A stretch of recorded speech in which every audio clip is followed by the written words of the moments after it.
Hi friends, দেখতে পাচ্ছেন আমি এখন লোটে মাছ করছি। এই কিছুটা রয়েছে, এটা একটা শুকনো শুকনো হবে, আলু দিয়ে পেঁয়াজ টমেটো কাঁচা লঙ্কা দিয়ে এটা। আর এটা একটু মাখা মাখা হচ্ছে, আমার ছেলের ফেভারিট হচ্ছে মাখা মাখা, তাই জন্য এটা মাখা মাখা হবে, হয়ে এসছে।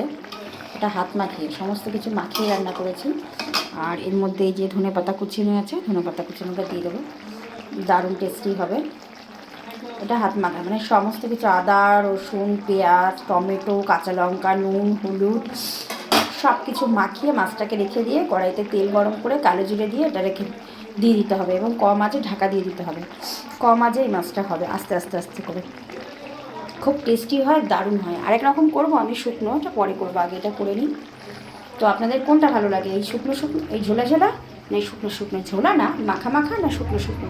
কমেন্ট করে জানাবেন অবশ্যই অবশ্যই করে। বাই, সবাই ভালো থাকবেন।